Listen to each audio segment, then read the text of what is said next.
ایک مکان جو میری دادی کے نام تھا، میری دادی اور میرے نانا کے انتقال کے بعد میرے والد نے کہا کہ میں اپنا حصہ معاف کیا، تو کیا اس طرح زبانی کہہ دینے سے حصہ معاف ہو جاتا ہے؟ اور میرے والد کا بھی انتقال ہو گیا ہے۔ دیکھو، جس چیز کو تقسیم کر کے قبضے میں دینا ممکن ہو، خوب سمجھ لو، جس چیز کو تقسیم کر کے قبضے میں دینا ممکن ہو، وہ زبانی معاف کرنے سے معاف نہیں ہوتی۔ اس کی مثال ایسے ہے، آپ کے والد کا انتقال ہوا، انہوں نے 800 گز کا ایک پلاٹ چھوڑا۔ کتنے گز کا؟ 800۔ وارثوں میں 2 بیٹے ہیں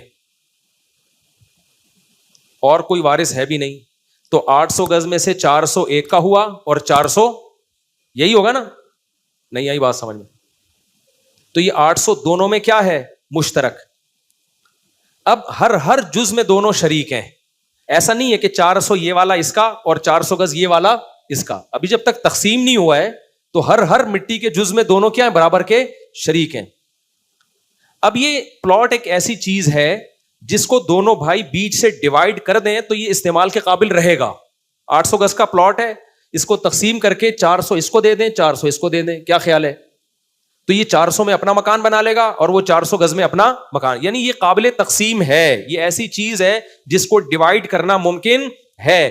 تو جو بھی مشترک چیز آپ کو وراثت میں ملی ہو اور اس کو ڈیوائڈ کرنا پاسبل ہو، جب تک وہ ڈیوائڈ نہیں ہو جاتی اس میں یہ کہنا کہ میں نے اپنا حصہ معاف کیا، شرعاً یہ معافی نہیں ہوتی، کیونکہ یہ معاف کرنا ہبہ کہلاتا ہے، گفٹ۔ اور جو چیز ابھی آپ کی ملکیت الگ ہی نہیں ہوئے دوسرے کی ملکیت سے، تو اس میں گفٹ بنتا نہیں ہے۔ بات آ رہی ہے سمجھ؟ اس لیے کہ آپ کا اس پہ کنٹرول ہی نہیں ہوا ہے ابھی تک۔ اس لیے کہتے ہیں کہ ایسی چیز کا ہبہ جو مشا ہو، مشا چیز کا، اس کو فقہی اصطلاح میں کہتے ہیں مشا چیز کا ہبہ، جو تقسیم جس کی ممکن ہو، اس کا ہبہ قبضے کے بغیر یا تقسیم کیے بغیر جائز نہیں ہے۔ آئی بات سمجھ؟ اب دوبارہ بتا دیتا ہوں، ابا نے پلاٹ چھوڑا 800 گز کا، 2 بیٹے ہیں، دونوں ہر جز میں برابر کے شریک ہیں۔ ایک بیٹا کہتا ہے میں نے اپنا حصہ معاف کیا، نہیں ہوگا۔ پہلے ہم کیا کریں گے؟ لکیر کھینچیں گے، بولیں گے یہ والا تمہارا ہے اور یہ والا اس کا ہے، اب بتاؤ یہ والا معاف کرتے ہو نہیں کرتے؟ چھوڑتے اس کے لیے؟ وہ کہے میں نے چھوڑ دیا، ٹھیک ہے جی، یا آپ نے اس کو گفٹ دے دیا۔ آئی بات سمجھ میں؟ لیکن جو چیز تقسیم کرنا ممکن ہی نہ ہو اس میں جائز ہے۔ مثال کے طور پر ابا نے ایک گھر چھوڑا 200 گز کا، اب 200 گز میں دونوں بھائی رہتے ہیں، اب دونوں ہر نلکے میں ہر ٹائل میں برابر کے شریک ہیں یا نہیں ہے؟ اب اس میں ایک بھائی اگر کہتا ہے کہ میں نے اپنا آدھا حصہ بھی تمہیں دے دیا، یہاں جائز ہے۔ وجہ اس کی ہے کہ اس 200 گز کے گھر کو ڈیوائڈ کریں گے تو یہ کسی کے استعمال کے قابل رہے گا نہیں۔ وہ 100 گز ایسا آئے گا کہ اس میں کہاں کچن کہاں واش روم کچھ سارا برباد ہی ہو جائے گا وہ۔ تو کوئی بھی ایسی چیز جس کو تقسیم کرنا ممکن ہی نہ ہو اس میں تو آپ دستبردار ہو سکتے ہیں اپنے حصے سے، لیکن جس کو تقسیم کرنا ممکن ہو اس میں اپنے حصے سے آپ دستبردار نہیں ہو سکتے۔ اس میں پہلے اس کو لکیر کھینچنی پڑے گی، یہ والا تمہارا، یہ والا اس کا۔ اب بتا بھائی دستبردار ہوتا ہے کہ نہیں ہوتا؟ تو یہ وراثت کا اہم مسئلہ ہے، لوگ اس میں گڑبڑیں کرتے ہیں۔ تو اگر کسی نے ابا نے اب یہ مسئلہ بتا دوں، اب وہ دادی کے انتقال کے بعد جب ابا کے پاس آیا وہ گھر، تو ابا اس کو تقسیم کر کے اپنا حصہ الگ کر سکتے تھے کہ نہیں کر سکتے تھے؟ عام طور پہ گھروں میں ممکن نہیں ہوتا، یہ کہ 1000 گز کا گھر ہو یا 800 گز کا گھر ہو۔ تو اگر ابا تقسیم کر سکتے تھے تو پھر ابا نے حصہ جو معاف کر دیا وہ معاف نہیں ہوا، وہ وراثت میں جاری ہوگا۔ اور اگر وہ گھر ڈیوائڈ ہو سکتا تھا تو پھر ابا کے معاف کرنے سے معاف نہیں ہوا، وہ ابا کی ملکیت میں تھا، وراثت میں آئے گا وہ۔ لیکن اگر وہ تقسیم کے قابل تھا ہی نہیں، جیسے کہ عام طور پہ گھر ڈیوائڈ کر کے استعمال کرنا ممکن نہیں ہوتا، پھر اس میں اگر ابا نے کہہ دیا میں نے اپنا حصہ چھوڑ دیا تو ابا کا حصہ گیا۔ نیز میرے نانا کی 5 بیٹیاں اور کوئی بیٹا نہیں ہے، میرے نانا میرے تایا کے انتقال کے بعد ان کی وراثت میں کس کس کا حصہ ہوگا؟ اور بھائی دیکھو وراثت کے مسائل نا یہاں جمع کرا دیا کرو، اس میں پوری ڈیٹیل معلوم کرنی پڑتی ہے کہ کس کا انتقال کس سے پہلے ہوا ہے۔ بعض دفعہ کسی کا انتقال بعد میں ہو رہا ہے، کسی کا انتقال پہلے ہو رہا ہے، پورا مسئلہ چینج ہو جاتا ہے۔ تو یہ جمع کرا دیں، یہاں پہ فون نمبر لکھ دیں، کوئی بات پوچھنی ہوگی تو ہم خود کال کر کے پوچھ لیں گے۔ مفتی صاحب اگر ہم کسی سے وعدہ کرتے ہیں سچے دل سے مخلص ہو کر، لیکن اللہ کی طرف سے کوئی ایسا معاملہ ہو جائے کہ وعدہ پورا نہ ہو سکے، تو اس پر کیا گناہ ہوگا؟ نہیں ہوگا گناہ۔ دیکھو ایک ہوتا ہے معاہدہ، ایک ہوتا ہے وعدہ۔ معاہدہ جس کو انگلش میں ایگریمنٹ کہتے ہیں، معاہدہ اور وعدہ میں فرق یہ ہے، معاہدہ 2 طرفہ ہوتا ہے اور وعدہ بولو 1 طرفہ۔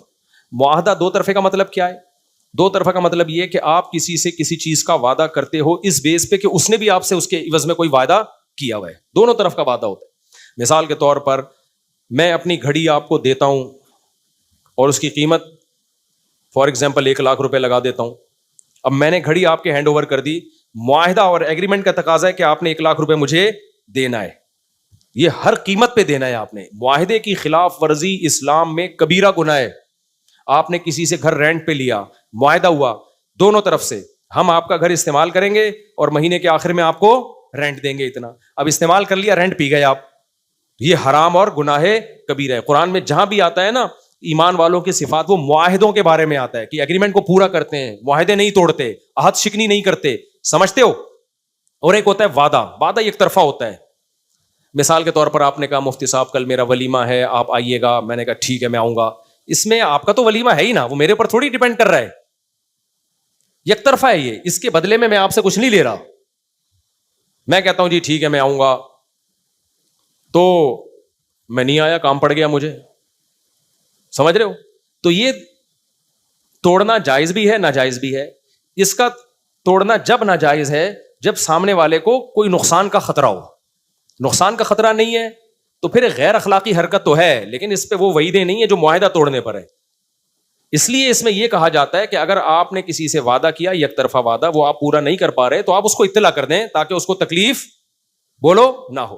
اور یہ جو حدیث میں آتا ہے نا کہ منافق کی 3 علامتیں, جب وہ وعدہ کرتا ہے تو پورا نہیں کرتا, تو اس وعدے سے وہ وعدہ مراد ہے جس میں وعدہ کرتے ہی وہ نیت ہی جھوٹ بولنے کی ہو.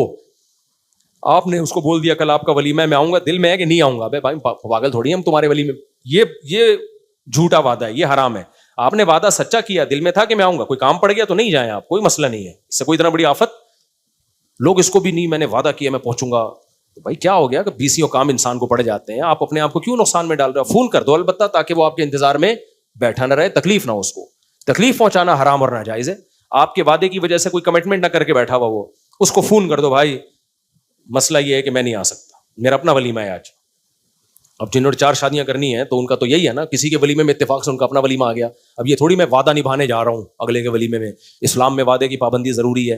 ابے پھر گیا, پھر تو نہیں کر, تجھ سے نہیں ہو پائے گا, تجھ سے نہیں ہو پائے گا. شادیاں اب تیرے بس کی بات نہیں ہے. البتہ اطلاع ضرور دیں تاکہ اس کو تکلیف نہ ہو.